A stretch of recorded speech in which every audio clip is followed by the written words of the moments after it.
time. Good afternoon, everybody. Good morning for a few of you. My name is Zach Hurley. I am the CEO and co-founder of IndieSource. This is my second time joining the Embark group. I need to click go live on this other guy here too. We're coming to you from several cameras at one time. This is a high-tech studio in Hollywood, California. Okay, there we go. I think we're good. We're live on a couple of these different platforms. So as I was saying, I'm Zach. Started a company called IndieSource about 7 years ago to help fashion entrepreneurs design, develop, manufacture, and scale their businesses. It's been quite a ride. We've developed over 400 brands. I've seen it all, guys. I've seen every aspect of failure, from creating the wrong product, from issues with what you make, from failure of marketing. There's so many different aspects when you're putting a collection together, when you're starting a business, and there's so many ways that you can run into a wall. And so today's conversation is going to be about why brands fail to start. And the reason that I wanted to talk about this is because, even though there are many people that are kind of like getting some momentum, if I just look at the vast majority of people out there, I have a lot of people contacting us. We have a group. I know this is the Makers Row group, and overwhelmingly, it just seems like there's this massive bucket of folks who are very serious about starting their collection and very excited to do that, but they haven't started, they haven't gotten going. And so I started asking the question, well, what is up with that? What's going on? Why are they not able to get started? What's preventing them from getting started? And so today I'm going to talk about the three main things that I hear from people in terms of why they do not get started and what to do about that. So hopefully that is helpful. Just as a little quick caveat, I only do this so that I can interact with you guys. So one of the things that I think is really, really important, just to kick this off, is that if you're here and you're watching this, you're probably watching it because you're actively looking for answers to things that you don't have, answers you don't have. And so there's a big difference between passive research and active solution seeking. There's a big difference between passive research and active solution seeking. I talk to people all the time, and they say, I've been researching this idea. I'm researching the market. I'm researching how to do marketing. I'm researching. I get it. But you want to not live in this world of just consuming content. You want to go into it as if you're a detective and you need to get the answers. And so what I want to set up as a framework for this conversation is that you guys leave this conversation with a new way of thinking, so that you're like, okay, from now on, I'm not just going to research. I'm not just going to look for it passively. I'm going to find the answers that I need, and I'm not going to mess around. I'm not going to waste my time anymore. I want to make sure you guys are in a position of power to do that. So how does that look? How does it actually materialize? Here's one way it materializes. If you're watching this right now, I want to interact with you. I want to know where you're at, where you're stuck, and if you haven't started, why not? What's the reason that you haven't started with your collection, and what's preventing you from getting started? If you have started, then obviously there's something that you're stuck on, right? If everything was perfect, you wouldn't even be watching this. You'd be just out there just making it rain. So it's all good. But I want this to be about truly gaining the information that you need instead of just consuming content. So if you're on it, the first step that you can take right now is to comment below. And if you have a question, ask. And if nothing else, tell me where you're at. Tell me where you're stuck. Because that's all I care about. I have no desire to do this for entertainment purposes. Some people say I'm okay at that, but I really do want to help. And so tell me where you're at in your journey. If you're 5 years in and you're at a slump, let me know. If you're stuck because of the marketing, let me know. What is preventing you from getting started? Let's be clear with that, and let's figure out what needs to change. Simple as that. What needs to change? And I'm happy to help you with that, okay? I'm an entrepreneur too, right? So I've done it. I've been through it.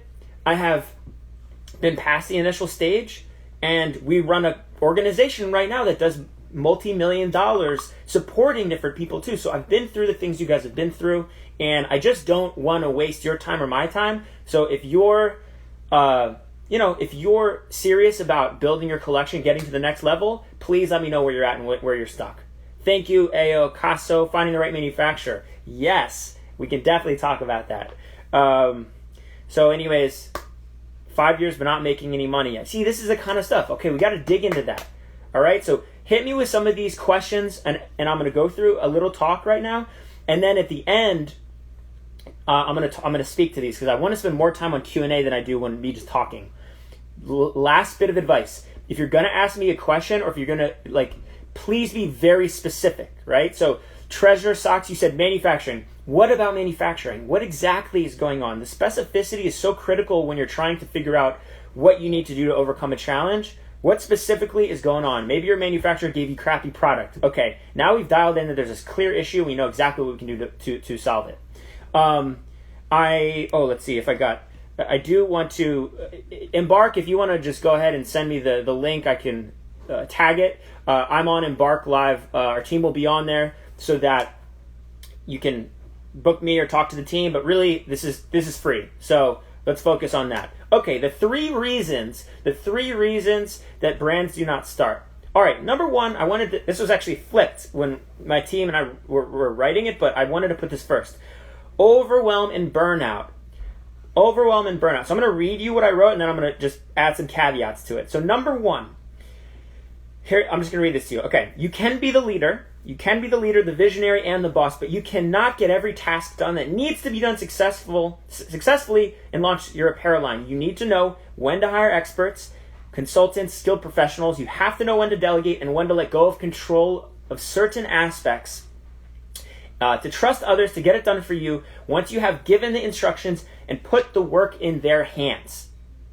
You've heard it said that this is a marathon and not a sprint, and that means you need to protect your creative energy and time. Know how to delegate and get more done, okay? All right, so here, how do we do that?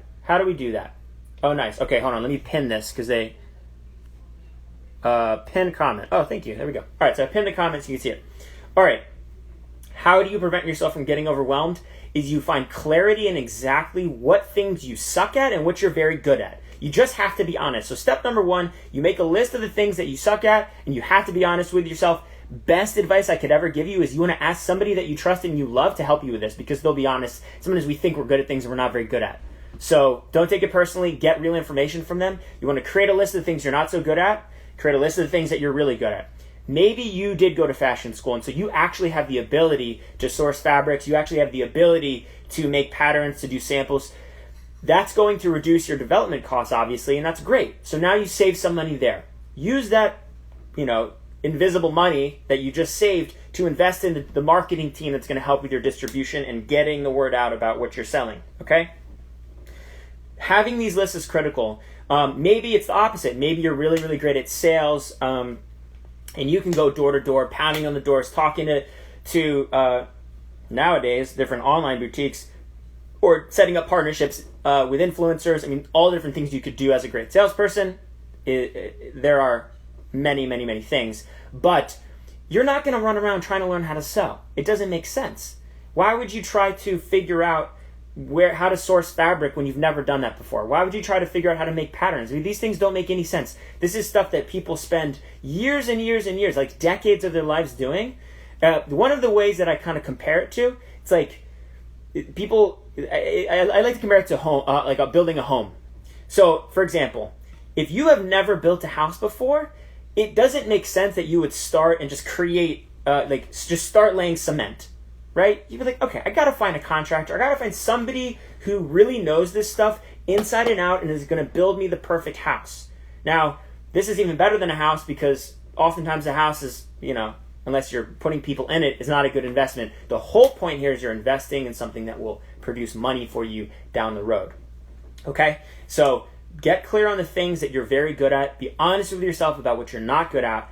And the way to prevent burnout and the way to prevent burning out really before you start is to get clear of the things you need to delegate. Those things, that list of the things that you're not good at, you have to delegate. What are your options there? Number one, you can have a partner. A lot of people that I have talked to are not great at sales and marketing and like really convincing other people about the thing that they're doing and how important it is. That is critical. I highly recommend getting a partner that's going to work with you if you don't have that skill. So number one option is you bring somebody into your business and you provide equity to them so you can work on it together. I have a business partner. He focused on a different part of the business than me. He is the head of the operation. I run the sales and marketing side. We divide and we conquer. It's important to do it this way so that you're not stepping on each other's toes and you can get more done. Okay? That's an example. There are other things that you can do when you're determining who to hire. Obviously, there are experts, and Embark is a great place to find those. You might look at some of these people and like their hourly rate seems high, but you just have to think about like, man, well, how many months would this take for me to figure out myself? You don't even know. And part of what I like to talk about is like, I want you guys to know how many people come into my office literally every single week who have spent months and mostly years wasting time trying to figure out how to build this house by themselves by their bare hands. Okay? And so this is not like just a story. This is like what I see. I see it. Oh crap. You try to do it yourself. All these things happened and you didn't have the support that you needed. So number one is ask for help, get support, and ultimately like find the people that you need to do the things that you're not great at. Okay? It'll help prevent burnout. It'll help prevent other issues down the road. Let's see if there's anything else I had on that. Yeah. Be kind to yourself in the beginning and focus on the things that really matter. That's one of the reasons that a lot of people get burnt out. You got to give yourself the time and space to work on your project. Okay, number two. The second reason why brands don't start is funding. They don't have the money. Okay, so let's talk about that a little bit. Funding, oftentimes what happens with funding is you don't realize the full picture of what you will need to invest in launching the business. It's not enough just to plan for development and production of your product. You need to plan for web dev, growth marketing, e-commerce, photography, packaging, influencer gifting, promotions, shipping costs. There's a lot of things that you may need to spend money on, right? Overhead, if you have any. A lot of you don't have to have any. Keep it that way. And fulfillment, okay? From the beginning of your idea all the way to the end when the customer gets it. There's a lot of different things in there that you need money for, to invest in. Fortunately, the apparel business is one of the only businesses in which you can be very profitable quickly if you do the proper planning. Okay, so the first piece of advice I have for this when we're talking about funding is do not go around and ask people, how much is this, how much is this, how much is this, how much is this? Look, you're going to have to pick a certain amount of money that you want to put aside. So pick that number that you're comfortable with, okay? So maybe say, all right, look, I got 30 grand I'm going to put aside. This is going to go towards the launch of the business. I got to figure it out. Get clear on what that number is up front so then you can allocate the money in the different areas that you need to. So you're not doing it, and I'm not saying you need to do a big business plan. I never did that. Don't, come on. Just a simple Excel sheet breaking down exactly, okay, if I have 30 grand, this is how much is going to go here, bop, bop, bop. You hit all the categories and you actually think through what it's going to take to get the product to your customer. You would be surprised how much this is overlooked. You don't want to be in a position where you spend all your money on manufacturing product, but you have no money for marketing. You don't want to spend all your money on marketing and you have no money for product. You want to be able to allocate the money in the right way. Okay, one of the things that I always say to people that contact us is, is it critically important that you are going to be doing custom development? Like, is that very important to you because it's a product that doesn't exist and you have to? Or does it make more sense if you have a tight budget to buy blanks or to resell somebody else's products? I'll give you an example of something that I say often. Let's say somebody comes to me and they have like $5,000, okay? I'm not going to tell them to invest their $5,000 in custom development because then they have no cash left over to produce the product, the inventory that they're going to sell for a margin. So instead what I would say is if you have not enough money to ultimately get what you need, then you need to kind of either pivot or wait. So here are some examples of things that have popped up in the past. Number one, you can try drop shipping as a very low cost to entry. Number two, you can buy other products and resell them. You can wait until you have more money. Get clear on how much money you need for the thing that you care about, and then make it happen once you're there. There may be cases where it just makes sense to wait until you get that extra 5K. Then you can really launch the different aspects that you need to, and you're going to be sure that you have the budget in those areas. You don't want to run out of money. Fortunately, most of you are not running a business with like a ton of employees, so you don't have to worry about burn rate.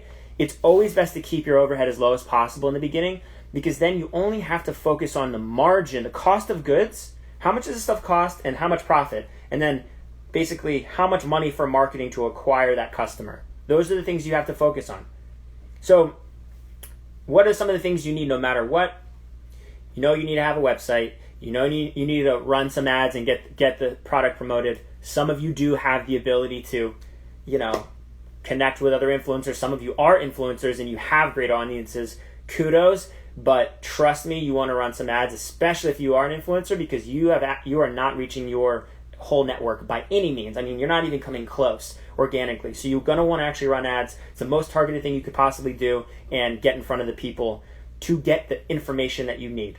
Funding. Okay. You need great photography. On the interview I did yesterday on IndieSource's Instagram, I talked to Jillian from Roburo, and she just talked about when she actually invested in good product photography, it changed everything. Spend the money on good product photography, because you are but in a sea of images out in the world, and you have 1 millisecond to capture the attention of people. And if your stuff is not very, very, very attractive, then even if you're in front of the right customer, you've nailed it, you finally got in front of the right person, then you're not going to get them to click. And if you don't get them to click, they're not going to go on your website, and you can't capture their data. Okay, so this is very, very, very, very important to have photography that looks good. These are some of the things that are critical. Make sure that on the development side, if you are paying somebody for samples and patterns, that you keep your patterns. If you're paying somebody to make you samples, always ask them, hey, when I'm done, are you going to be able to send me these digital files? You do not want to build a house and have none of the intellectual property, none of the walls or the foundation. Always get your patterns, make sure you have them, so that if you ever need to go anywhere else, you always have them, and you don't have to play games. So many people are out there playing games with their manufacturer. They can't get their patterns. They don't know where any of their supply chain came from. They're just stuck. It sucks. And I'm like, God, you need to work with somebody that's going to actually provide you with your patterns and tell you where your fabric vendor is actually located. So that's one of the things that we do at Indie, is we give you everything. Here are your patterns. Here's the supply chain. You have all of it. You're now good to go. You're never going to have to invest in these patterns again, because you own them. Critical. Funding, spend money, and make sure that it's worth it. Okay, that's number 2. Number 3 is just it's a little bit more of planning, and I don't like to use the word research, but you do have to research and understand the target market, competitive products and brands, financial needs, necessary steps to move through at each stage of brand development, and so many other details that seem trivial can add up to some really big setbacks if you're not properly planning. You need a financial plan so you don't run out of money, which we already talked about. And you need to know the steps you will have to go through so that you have proper assets to deliver when needed and keep brand development moving forward. Proper planning ensures the best use of your time, your money, and resources so that you can launch in the most cost-effective, timely manner. So let me give you guys an example of planning as different things are happening. Because this is what we'll do for some of our brands, right? So in the very beginning, the first thing you got to do is get your product made. The first 2 months of getting your product made is usually what? Sourcing fabrics, making patterns, creating samples, doing fittings, and iterating on that. You're getting your supply chain set up. You're creating your organic blanks collection, your cozy wear at home during COVID stuff, with a great off-tone dye, and you're merchandising it and putting the whole thing together, creating the foundation. That's really, really important. IndieSource does all of that. If you're interested, hit us up. What else do we do though? At the same time, while that's happening, while you're doing sourcing, pattern making, sample making, and getting your development set up, you need to be thinking about marketing at the same time. Why is this? The reason is you do not want to be stuck with inventory and be like, oh yeah, I should have started marketing a couple months ago. You want to plan and develop that at the same time, simultaneously. Okay? While development's happening, boom, what are we going to do on the marketing side? Number one is visual identity. Basically, what do you want your brand to look like? Tone of voice, social media presence, target audiences, understanding and thinking through who you want to talk to. This is like pulled straight from something that we're doing for some brands. Benchmarking, content styles, and KPIs that we're going to use. We want to make sure that basically we have a kind of like a clarity as to what the way we're going to communicate with people looks like as we start. What does that look like? How we're going to reach them and create a bit of a plan. And that can take some time. So let's say that's the first 2 months simultaneously while we're doing development. Okay, what happens in month 3 and 4? So 3 and 4, now you have like samples are like finishing up. They're wrapping up. They look awesome. You're doing fittings. Hopefully if you work with Indy, you get some behind the scenes footage that you can share and start to build your network. But when the samples are being ready, we can start production on the photo shoot. So you have samples finishing up, photo shoot, and content created for your campaigns. Those things are happening simultaneously. And remember, you're focusing on the thing you're not so good at. Or you're not focusing on the thing you're not so good at, and you're focused on the area that you do have experience in. Okay? Once we have these materials, we start working on ad designs. We launch teaser campaigns. We build a follower base, and you actually can start running ads on pre-order. You can start promoting products that you have developed and get some incredible data. You can start to pre-sell. You can get emails. You can build excitement and hype around your brand at the same time that you're developing them. It can all happen at once. I'm trying to shrink the amount of time that we're sitting in this place of stagnation and like, oh, what do we do? So that's how we do it. We run these things simultaneously. Okay, so that's months 3 and 4. Now if we move like month 5 and online, now production is done. Okay, well what's happening when production is done? We're launching, the ads are running, we have our shop, our e-commerce site is all set up at this point. We're focused on growth and performance, so we're actually looking at how many people went from your ads to your website. How many of those people actually bought something? What are the percentage differences? And if we see that we're getting a lot of ads from Facebook, by the way, somebody asked, Facebook, Instagram, or whatever, maybe we're doing another thing to drive traffic. If we're seeing that your website has a lot of people that are going to it, but they're not buying, then we know there's something on the website we have to fix. It tells us clearly what has to be fixed. Okay? What else did I want to say here? We're following up on the results. We're and then basically like doing a lot of retargeting. Retargeting, which is like anybody that goes on the website, we're finding them again, showing them new different things, and making sure that they're in our funnel. Okay? So planning this out ahead of time gives us a lane. It gives us a frame of reference as we go through things. And look, obviously things can change. And are things going to go wrong? Of course, things always go wrong. There's no entrepreneur that I've ever talked to that hasn't had total disasters in their career or hasn't run into walls and had to pick themselves up off the ground. So it's not about preventing that from happening. It's just about getting started. And when you have somewhat of an outline for what's going to happen over the next 6 months, it makes it easier because like, oh, that's just what's on the schedule for today.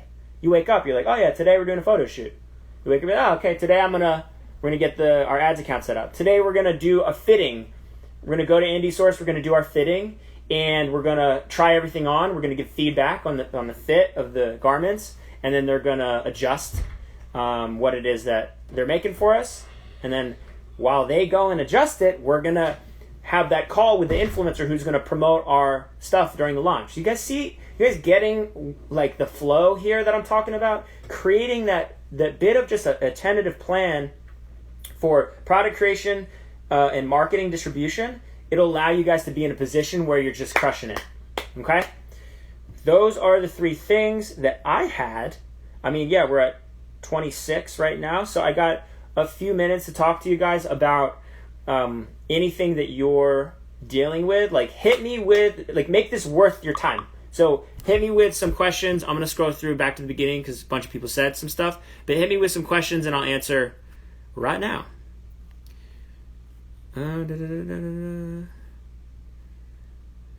Yeah, a bunch of you, I appreciate you guys, being honest, telling me that you're stuck. It's tough. Finding the right manufacturer, totally. That's a very difficult issue. I mean, I gotta obviously promote our company. This is what we do best. 5 years, but not making any money yet. I would be really, really curious how many people you're getting in front of. How many people every day are seeing your product, and what percentage of those people are saying no? And if they're saying no, why are they saying no? These are the kinds of questions you need to be asking Bodo Mint. These are the kinds of questions. Just started my brand. So Miss Yan Yi said, just started my brand. Mostly stuck at manufacturing and getting funding. Well, what about manufacturing? I guess I'm curious, what about manufacturing are you stuck at? Finding a manufacturer, or you're trying to do manufacturing yourself? I think that'd be helpful for me to know. So let me know, Miss Yan Yi, where you're at. All right, Bis for Bella said, funding mainly and developing a clear roadmap. Okay, awesome, Bis. Was that helpful? Give me a little holler if that was helpful and I answered some questions that you had. Marketing your brand via social media. Do not lie to yourself.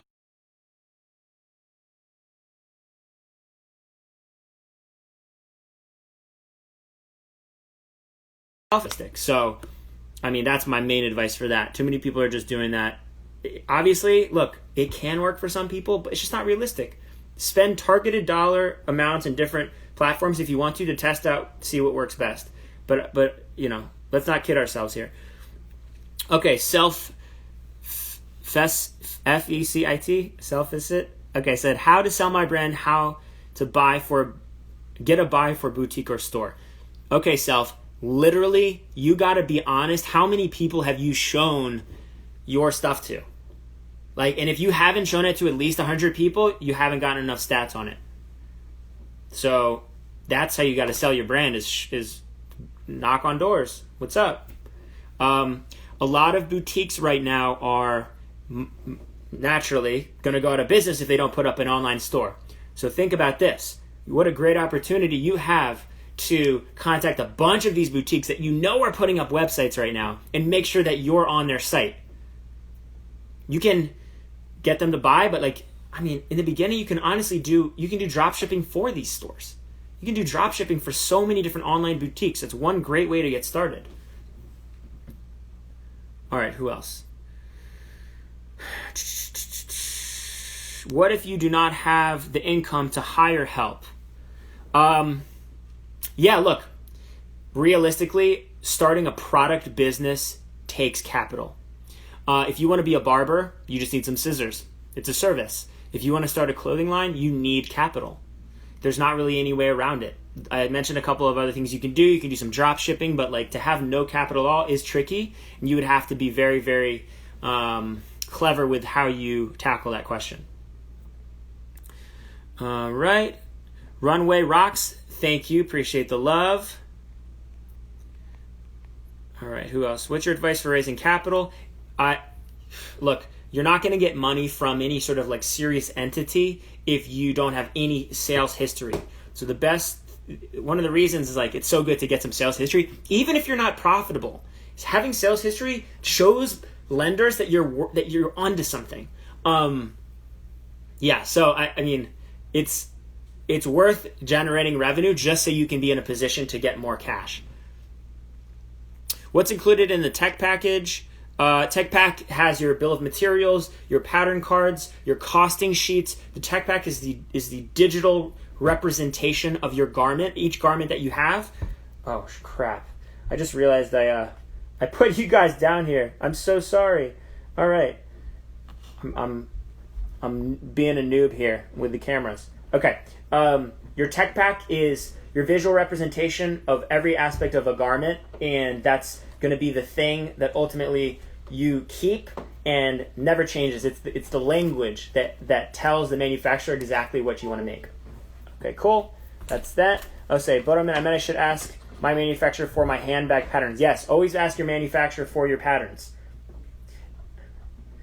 How much should we allocate for marketing? Look, that question is always going to differ. It depends on the market that you're serving. It depends on who they are. As much as possible. As much as possible. All right, who else do we got? All right, we got Yasin Nice. Man, you guys got some difficult to pronounce names here. A few years in, but I've been sitting still. Feel like I need nice content to keep social flowing. Yeah, you need nice content, but I want to know, where are you stuck actually? Like, what's actually going on? What thing is preventing you from getting to the next level? Where you run into a wall? How much should I expect to spend on a photo shoot? Isabel, my girl, what's up? I've seen really kind of crazy ranges out there. You can, I've seen like anywhere from like maybe like 1,000 to like 5,000. It really depends on how many styles you have. We put together a package at Indie because I'm trying to like make things simpler for fashion entrepreneurs, where it's like you get the photo studio, you get the photographer, you get the edits, you get everything except the models for $300 an hour. And then depending on how many styles you have, that'll be more or less time. So that's what we've created. But I think from what I've seen, there is a pretty big range. All right, Katie Pierce, trying to set up a small production team of seamstresses and production sewers, but I don't know anything about manufacturing, which machines I need, how many for each sewer. I would ask, why are you trying to set up a production team of seamstresses? But that's not to say you can't do it. You need a lead. You need somebody who has experience running a sewing floor, Katie. So it's a perfect example of what I mentioned in the beginning. If you have no experience doing that, don't just try to do it by yourself. It doesn't make sense, especially if you're planning on hiring a bunch of sewers. They need somebody that's going to tell them what they're measured based on. What are the metrics for them to be successful? If you don't do that, you're going to waste a ton of money. And you're going to spend a lot. Yeah, you're just going to spend too much money on like creating products that are going to be too expensive because they're not trained properly. So find a leader that you can enroll in your vision and get them to be the ones to hire all the other sewers that are part of your team. Drop shippers for activewear. I actually don't. I'm like not in the drop shipping world, to be honest. I'm too obsessed with custom, and we like to make everything that we sell. So I don't really have a good reference for that. What's a good minimum to start out with a t-shirt brand? Our minimum at Indie is 300 units per style. We break that down in as many sizes as you want, pretty much, and then different colors. So the way that I look at that is 300 is enough so that the price point actually isn't so, it's like low enough so you can get a margin, but it's not so high that it's too many that you can't sell them. If you break 300 across sizes and a few colors, usually you end up between around 20 and 30 per SKU. And you want to have you want to have some real inventory. So that's what I believe. You don't want to just make 20 units and then you have one of each SKU. What happens when you sell that one out? You got to wait 6 more weeks to develop to produce another. Don't get into that. At least make a decision to build what you want to create, and then from there, if you don't sell through everything at the same rate, then the next time you produce less of one, or you completely wipe that style and you focus on the big winners. All right, Mini-Me Baby Apparel. My baby clothing business is ready to go, but I need to find the best ways to drive traffic to my website. There we go, baby clothing. Okay. Well, look, you got to always start with the customer. So I'm a new dad. I'm an example. So I have a baby. So I think the question, you need to start with getting traffic to your website. Okay, how do you do that? Again, I'll come back to it. The cheapest, most effective way to get traffic to your website is running ads. If you're not, I believe there's a way to target new parents or people with babies in the back end of Facebook. But even if there wasn't, let's just say for a second there was not really good granular targeting on Facebook and Instagram for people who have babies, then what you could do is you can just run ads for your baby apparel broadly, and then the people that have babies will see your ad, click on it, and then you'll know those are the people that have the babies, because then they go on your website, you have their data because you can retarget to them, you have something on your website, Mini-Me, where they can put their information in for 10% off or whatever you want to do. You just need to get started sending traffic to your site, and so I still believe the cheapest way to do that is through Facebook and Instagram ads. You can also use Pinterest as another good one. Yeah, hopefully that answers your question. I don't want to make it too complicated. Okay, we're saying, I'm breaking up, love what you're saying. Chat room, okay, no fabric I'm trying to create, can you do? Okay, hopefully I'm still on this live studio here. Give me a thumbs up if you guys are good on the Facebook side and YouTube side of things. Mostly getting questions through Instagram. Who are the lenders to target once you get sales? I'll give a shout out to a company I've worked out. They're called Clear Bank, ClearBanc, I think. Anyways, you have to have, I think, roughly $10,000 a month in recurring sales. And so they actually funded us on a project that we were working on because we got to that pretty quickly. And then they don't take any equity. They just give you the money, and then they take like 6% as you sell the product. So shout out to them. They've been helpful. But there's other lenders.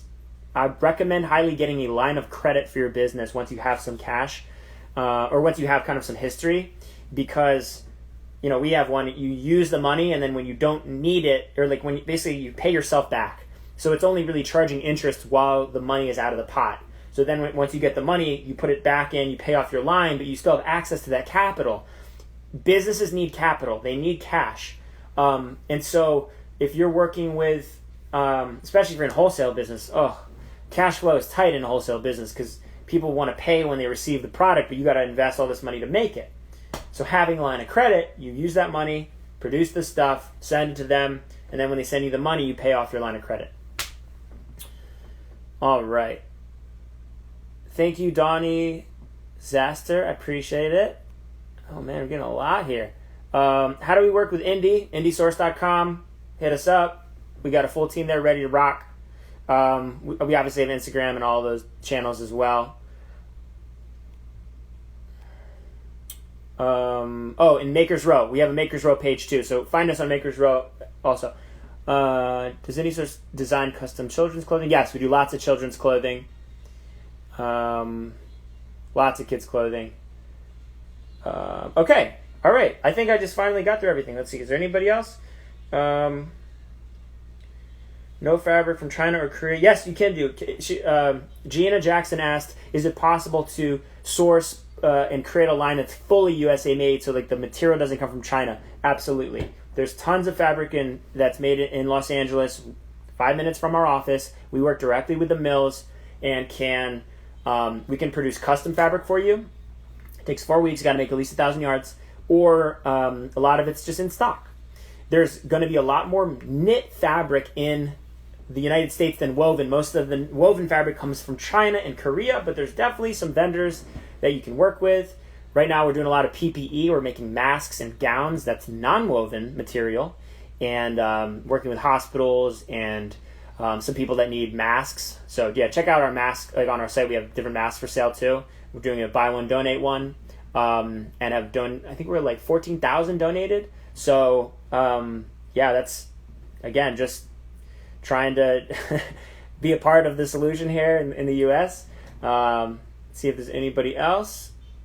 Does Indie dye in-house? No, we do not. I do not own a dye house. We manage that process. So part of the development process is that we'll dye the thing. So if you're, all right, let's take some real examples. You want to make a hemp organic cotton collection that's comfortable, right, for staying at home during COVID.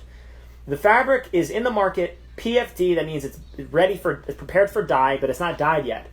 What we're going to do is once you pick out which fabric you want in the white, then what we're going to do is we're going to take that fabric over to the dye house. We're going to do lab dips, which is testing the color. You're going to approve which color to make sure that we hit the exact color you want. And then once you do that, then we're going to make samples out of that exact fabric, that exact color in the fabric that you pick. So now you got your hemp, organic cotton, fabric dyed in 5 different colors. We make your samples, and only once that's totally done do you even go into production.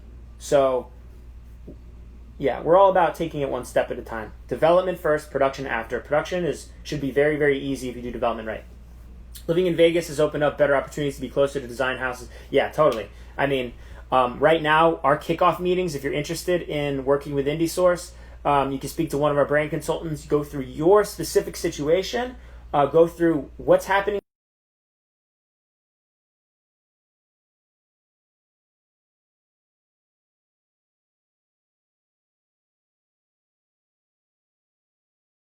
on stock, is talk to people that genuinely know exactly what you need to do and will give you a plan. So contact us. I have some of the best people in the industry that you can sit down with, talk to, and actually go through your collection, build a plan for supply chain development, for marketing, all of it. We'll do it in that meeting. So reach out if you're interested in that, and let's make it happen, guys. Let's make it happen. Hopefully this was helpful. Hopefully this gave you guys some insight into getting past that initial phase of being stuck, feeling stagnant. Take massive action. Get out there. Ask people the questions that you don't have the answers to. Focus on the things that you're good at. And yeah, we'll be in touch. Hopefully you guys have a good rest of your day. Stay safe. And again, Zach with IndieSource. Yeah, have a great day, you guys. I'll talk to you soon. See ya.